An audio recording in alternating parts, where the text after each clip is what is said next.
I'm looking just for a moment, going back to Okay. chapter 32. Jacob wrestles with the angel. Okay. As I explained, I'm behind on reading the commentary. So when I found something, what I think is worth to go back, we go back. Okay. So the rabbis give some explanation why he. Here it says the angel encountered him so that he could not flee, and so that the fulfillment of the word of the Holy One that would be seen, that he could see that Esau would not harm him. Okay, that's one rabbi explains it in this way. Did you hear? Did you understand? No, wait a minute. Wait a minute. From the wrestling. Well, this wrestle comes when he goes to meet his brother Esau. Okay. Okay. And he's scared of that. He's scared to death. So the one rabbi says that this fight comes because the angel is there to prevent him to fly back, to go back. Same as we always want to go back to our security, and we have this struggle. Shall I go there to do the will of God, or shall I go back to my security where I know, where I have everything in control? So Rabbi says that fight was to prevent him to go back. Okay. There is another. Because he put himself at the back of the line then, but then Yes. then the next day he's at the front. Yes, yes. Then another rabbi has interesting approach, and I don't know enough Hebrew or he analyzes the writing of Hebrew word, and it's connected to the writing of dust. And it says it means that Yaakov become enveloped by the dust of the person engaged him in the struggle. The man was celestial representative of Esau. So he had, let's say, this fight with angel, like he had the fight with, like living ahead of time, the fight with Esau. Let's say like that. On that same topic, not reason for the fight, but one rabbi says, it is well known that had it not been for original sin, there would not be a noticeable difference between man and angel. On the contrary, man would outrank angel in every respect. That's why angels were jealous of man. Okay, I'm looking what else did I have. Now, I want you to see something. I don't know how you will feel about that. Let's open Matthew. I want to see, what do you think, if this fight of Jacob can be connected to Matthew chapter 11, verse 12. Yesterday, as I was reading, I was reminded of this voice. Let's see if that makes sense. Just verse 12. From the days of John the Baptist until now, the kingdom of heaven has been enduring violent assault, and the violence has been seized it by force. Violent men have seized it by force, correct? What do you think? Can we use that to describe this fight of Esau, Jacob? I would think so. I think so. I would think. Yes, I would think so too. Because I see it as that kingdom of God comes to us. And you see this violence in Jesus Christ being crucified. If you have seen the Passion of Christ, this violence has been shown so clearly. Father? Yes.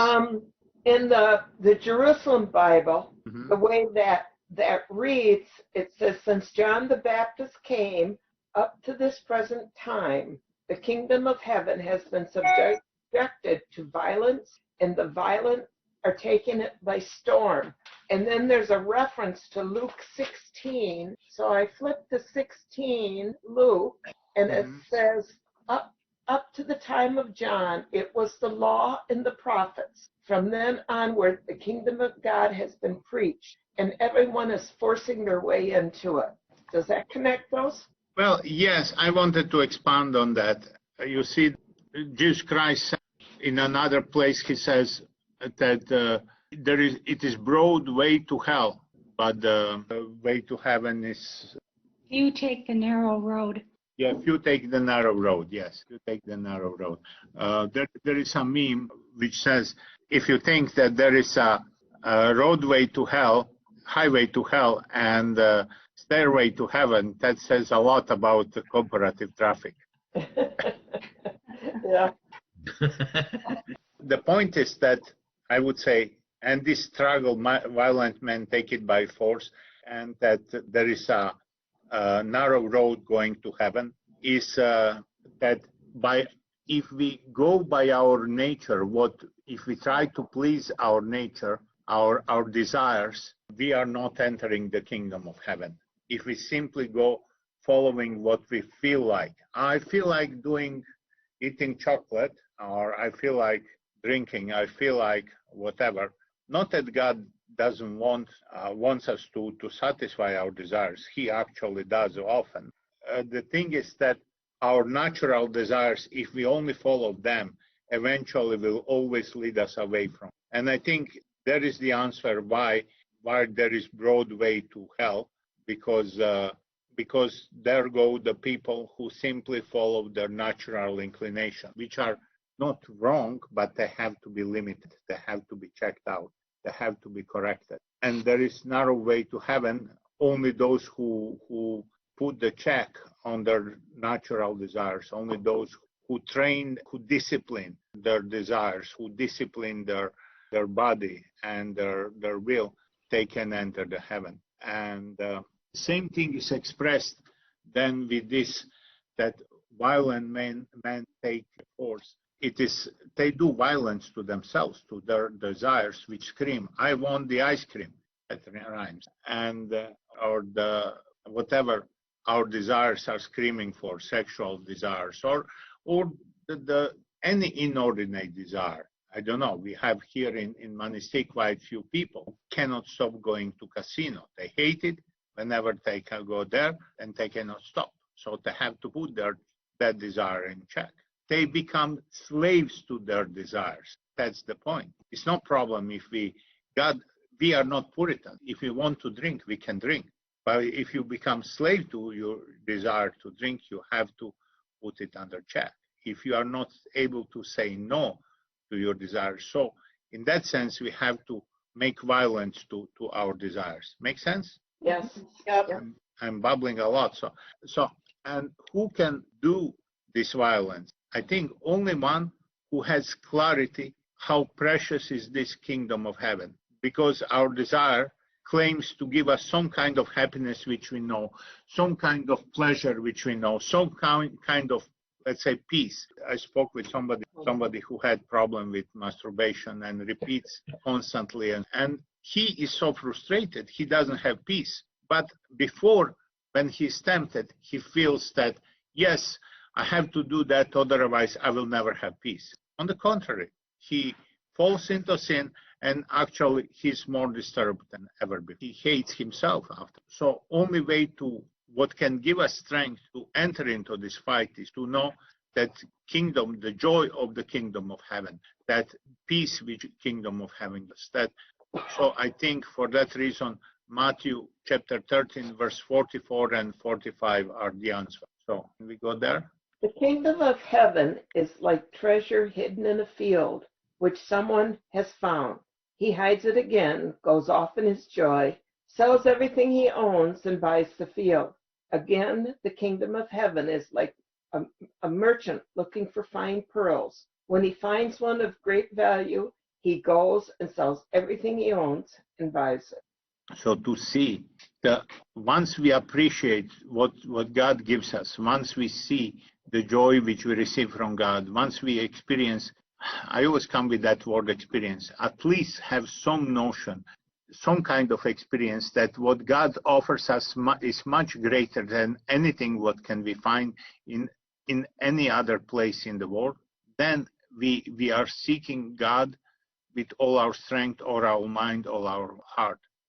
And then we are going to find. And that's what gives us strength to enter in this fight to do violence to our desires. Then it makes sense to do violence of our desires because we know we are getting something better. Okay?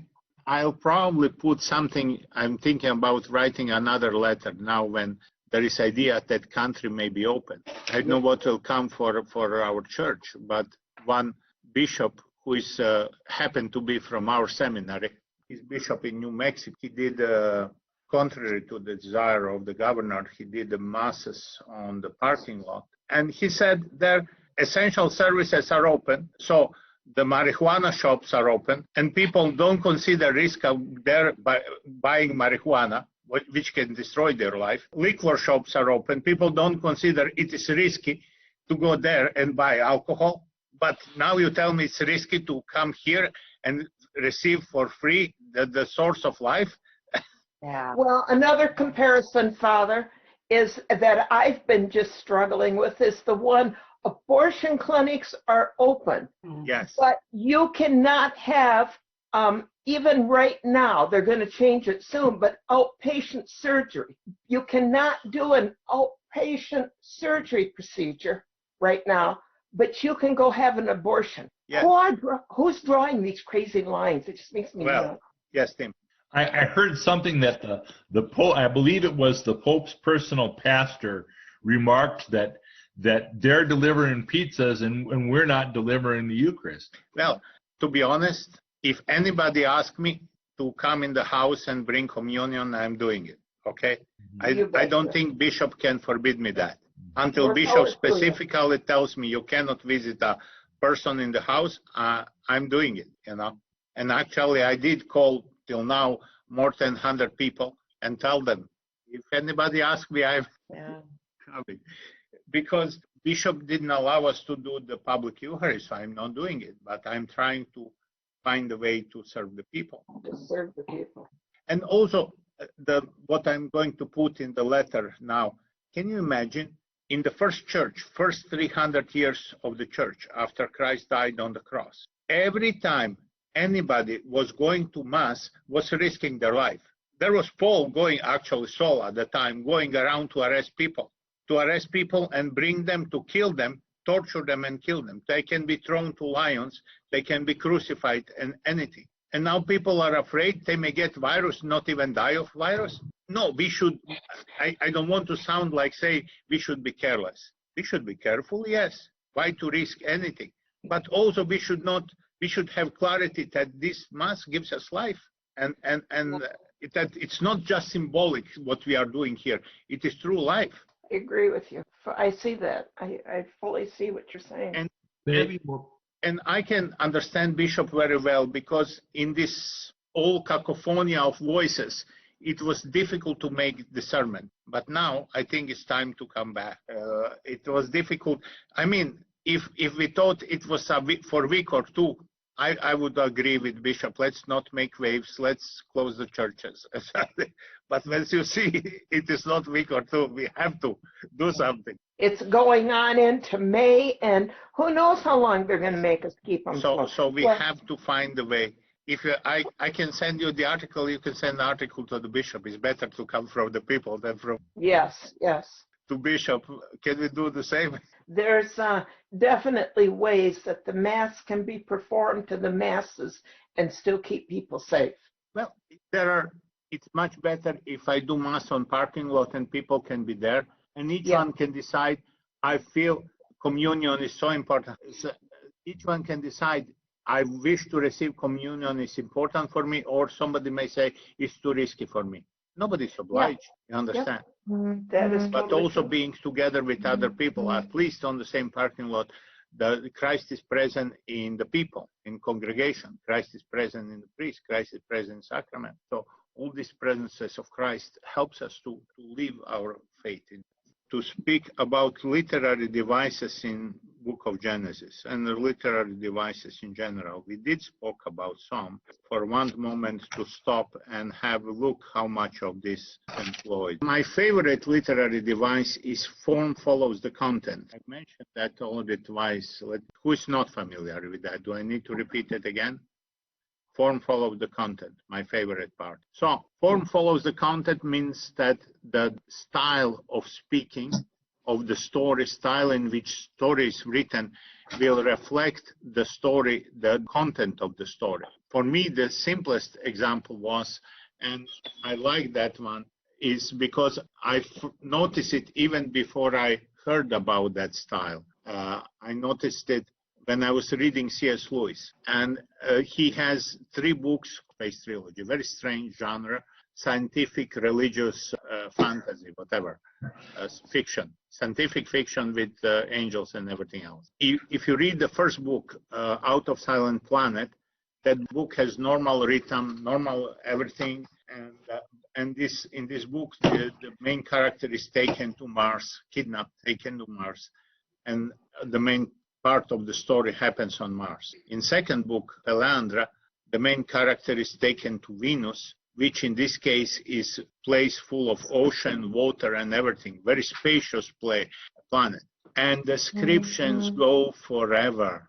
The book is slow, exactly to show how you are going on the boat slowly through this great ocean and so on. You understand?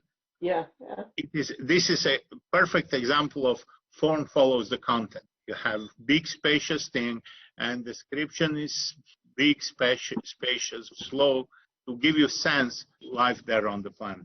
So we had some examples of that already. Several. Most famous example, which I remember at first, is when we heard, and we mentioned it, Jacob worked 7 years, and for him it seemed like a day.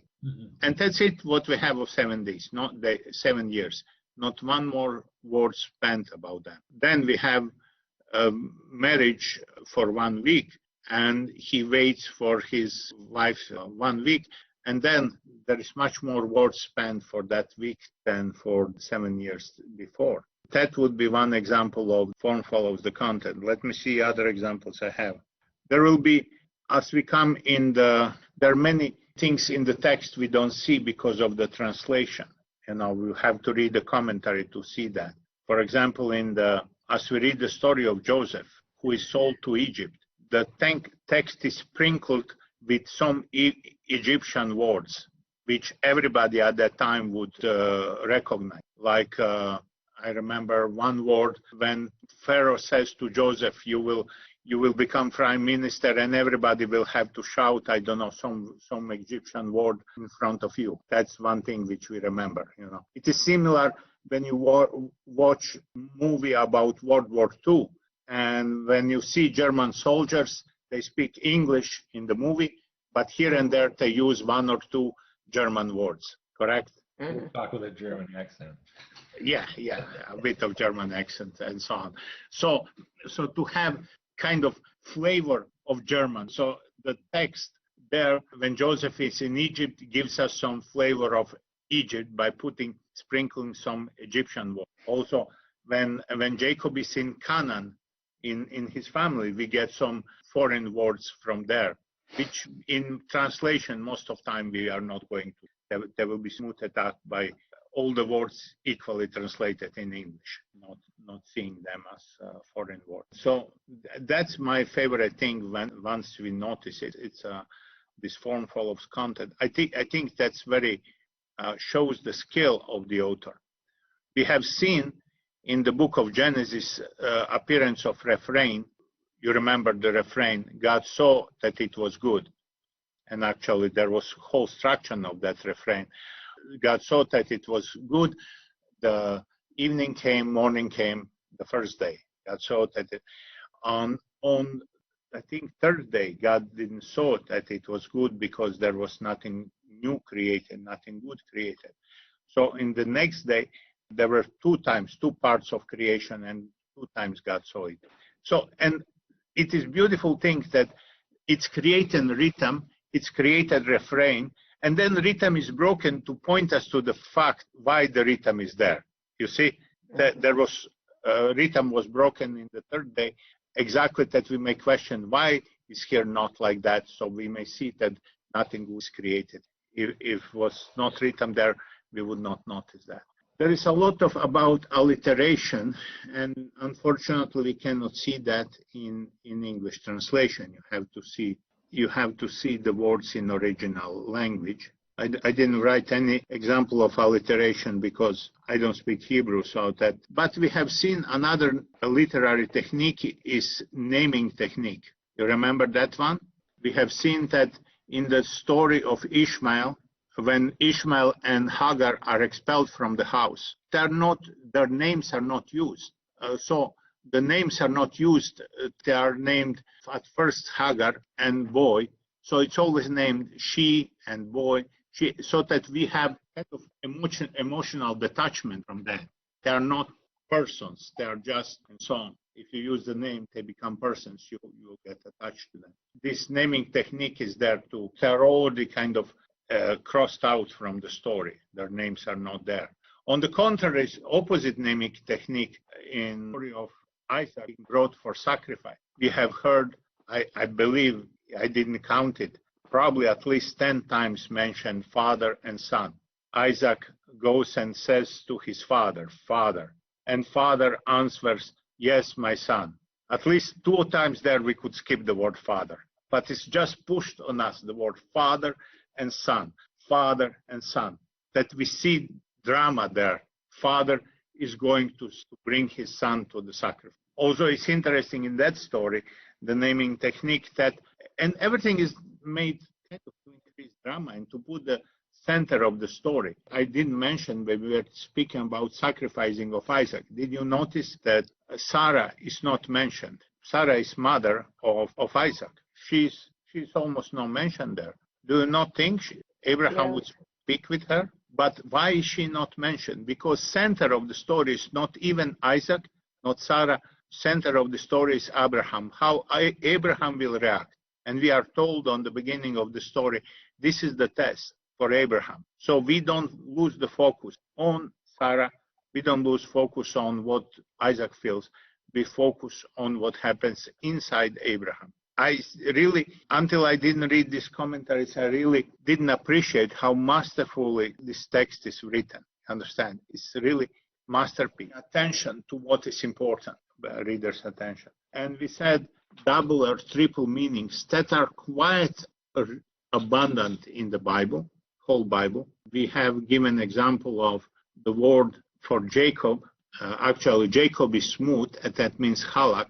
It said halak in Hebrew, and it means smooth talking, and also refers to the Mount Halak, which is across Mount Seir on south of Israel, and Seir is the word which is used for hairy, and that's how Esau is described. So you see, I'm going very fast with that.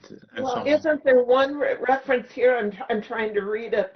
The name Edom is red.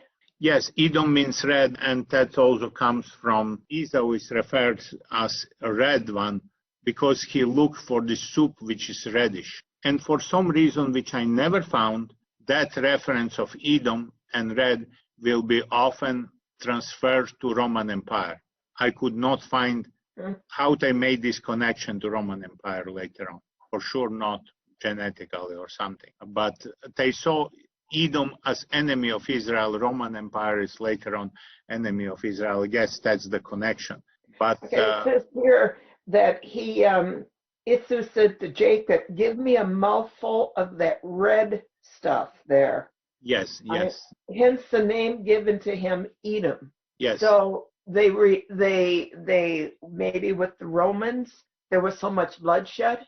I think also their soldiers had red capes or something like that. But I don't think that I would like to see how rabbis have made this connection. I simply don't have time to read everything what I want. But yes, Edom will be always enemy of Israel, and they will transfer this name to Roman Empire. Not in the Bible. Only rabbis do that later on in rabbinic writing. Let me see what else we have. This author also point out, but we are going to, when we come in Joseph's story, go to that. We mentioned already twice about nurse of Rebecca who died. I found that so delightful, here I have one example of alliteration. Alliteration appears constantly, and I cannot see it always because we consider alliteration in English mostly when first letters are exchanged. In Hebrew, they think alliteration even anytime happen. So here is from when Jacob was made Rachel on the well, and the word and they. What is interesting, they pick up the word which is not very common word. They pick up word deep from the lectionary, which is not used very common, in order that you may kind of notice this alliteration. So he watered sheep and then he kissed Rachel. You could almost get confused. Did he kiss the sheep and water Rachel, because Rachel is the you. You remember? Yep.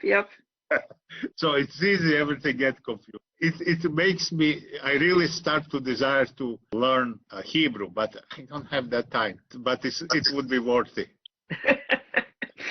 You could do it. You could learn it.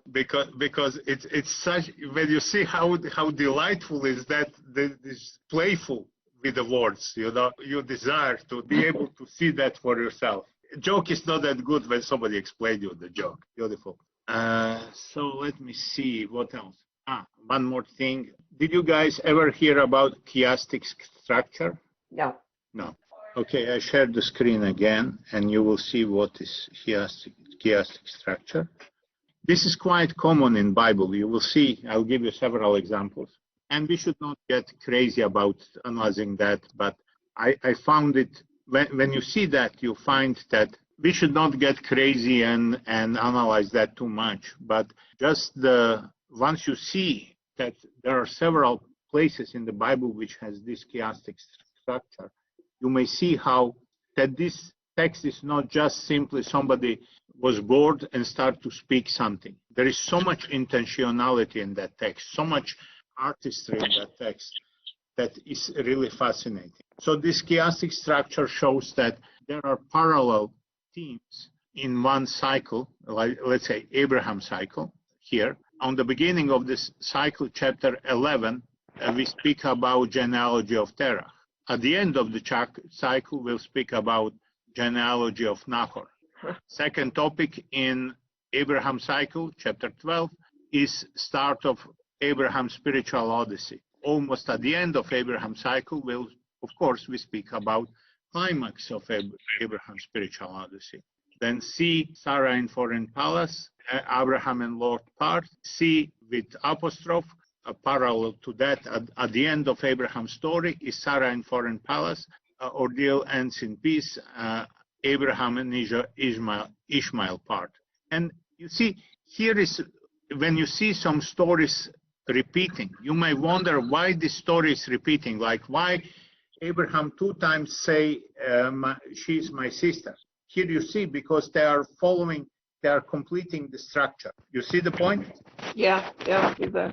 Otherwise, would be almost, if you read it without understanding there is a structure, you would almost wonder, I read similar stories. They didn't need to tell me that silly story like that again. In section D, that's chapter 14, Abraham comes to rescue of Sodom and Lot, and D with apostrophe, again, Abraham comes to rescue Sodom and Lot. Sodom and Lot, I don't remember that. Yes, in chapter 14, he actually goes and fights. There was the story of Melchizedek after that fight we read. And in this section D with apostrophe, he intercedes for Sodom and Lot. You remember the negotiation? Right. And E, covenant with Abram, annunciation of Ishmael. And E with apostrophe, covenant with Abram, annunciation of Isaac. In the center is that what is most important. Focal point, Abram's name changed to Abraham, and Elohim, God, appears for the first time in the story. Are you impressed? Elohim, that's the name for God? Yes. Okay. Are you impressed with? Yes, I am. I mean, it's when I first time saw this chiastic structure, it seems kind of stretched out. This one with Abraham is quite clear, and of course, it depends very much how you name these cycles. You can name this chapters, put different title, and not see the connection. You see what I mean? So, Father, where would you go on the internet that you looked that information up? Is that where you did, or you just Googled it? Lecture on Book of Genesis, and I gather from Genesis on that, and then I remember some things from my seminary classes, and I Googled this. I don't have my notes from seminary, and I will tell you why I don't have my notes from seminary classes, because I cannot read my handwriting. Did you take them anyway? I did, because it helps me to remember. I would write. It helps me to stay focused, but otherwise my mind wander. I could never read them. Let's see. Similar thing in Jacob's cycle. Let me put you. And again, we should not get crazy and try to remember all this. But what I want you to see that it is okay. Now, similar thing in Jacob's cycle. I know we have oracle souls, Jacob born, oracle fulfills, struggle in childbirth, Jacob becomes Israel, and so on. We are not going to go point by point. If anybody wants, I can email you the file. And see, we have similar thing in Joseph's story. Let's see what is focal point in Jacob's story. It was Rachel giving birth to him. Rachel gives birth to Joseph, and he decides to return to Canaan. Yeah. In Joseph's story, focal point is when, I would agree with that, when he revealed himself to his brothers. When he's in Egypt. Okay. Yeah. So let me see, do I have more points? There is then interesting different, you have even in the creation story, focal point would be Noah. And let's be honest, the bigger chunk you take, it's easier to kind of find a way to name the sections to, so that can be kind of vague. There was one which was based on completely different ways. There was one chiastic structure I can find where it is based on number 7. So 7 blessings, 7 brothers. I don't know. I cannot find now where is that. So it's amazing. This what I want just to transmit. Not that we got crazy to pay attention on every detail, but to be at least fascinated how much effort is put in that. That when I first time read Bible, I read it as some boring text some old people 2,000 years ago were writing because I know they didn't have anything else to do. Yeah. And then once you see all this, you really can be fascinated and try to absorb as much as we can. Well, and when was the Bible? When were all these for this literary concept to have been developed, and all this was done back in? We believe that Book of Genesis was put in written form somewhere in exile. So that would be around 500, 600 years before Christ. Wow. It did exist, this text did exist as verbal form, that the stories existed before, but most probably date, which I found was around in exile when they did written the historical part, or as usual, first they wrote the liturgical part. They wrote the Psalms, songs, prayers. That was first thing what was written in the Bible, or the Creed. One part of Creed where it said in book of, it says, what shall we say to our sons? You should tell them my father is wandering Aramean. That's ancient Creed, which probably is the most ancient part what is written in the Bible. Book of Genesis is kind of, when they already believed in one God, they looked back and tried to figure out how that one God has created. Came to be. But that's, of course, done with the help of the Holy Spirit. It's not that they just invented this. It's just, it's not, the text is not written in the order in which it's in the Bible. Make sense? Yeah. I want to show you. Literary structure seems to be pretty impressive when they wouldn't have had that much other literature to even look at. Yeah, that's what impressed me. I didn't expect the people of that time to be so, how you would say, I don't know what is the proper word. Skillful or artful, yeah. So let me show you that same chiastic structure is used in the New Testament too.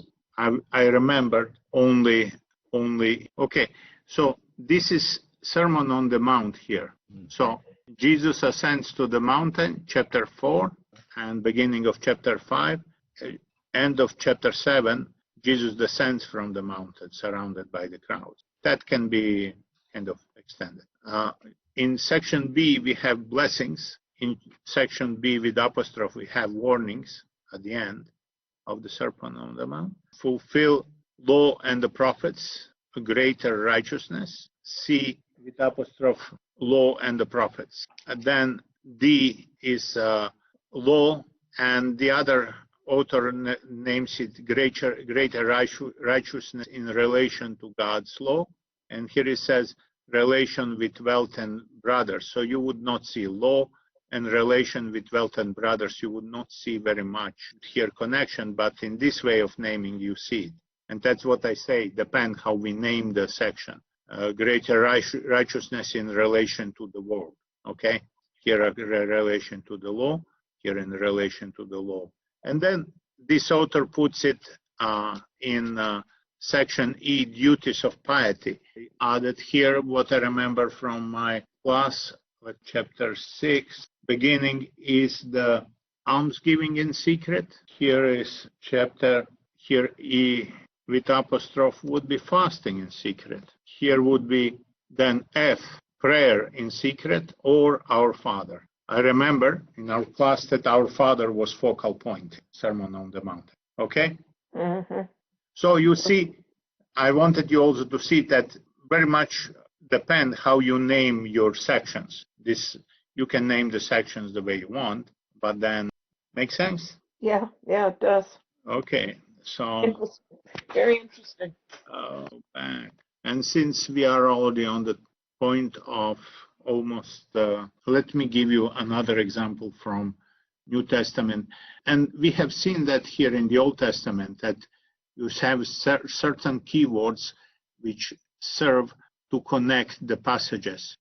For me, it helps most if I use them most of the time visually. If you see visually Noah sending the dove, and dove goes out of the picture, there is water and Noah, and dove goes out in the picture, and you don't have dove in any other passage in the, maybe, I don't know, almost no any other, not as act doing anything, being sacrificed maybe. And then in New Testament, dove suddenly comes in the picture on the water, Jesus Christ in the waters. It's easy to connect these two images, you see. These keywords, and especially when you visualize them, kind of it helps. Another example in New Testament where we have keywords, you remember Peter denying Jesus in front of the charcoal fire. Gospel of John gives us this specific detail, charcoal fire.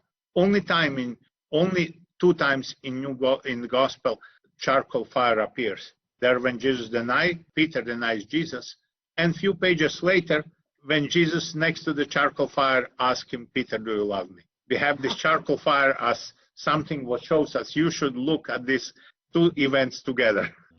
That's kind of to help us to see this, how we are to read the Bible. It's when we connect two passages, it's not just randomly. They have the same word picture. There are three denials. Here are three times questions. So St. John by charcoal fire gives us hint. You have to read this together. Make sense? Yeah. You guys didn't ask any questions today. I need questions. Well, you're giving a lot of very in-depth information.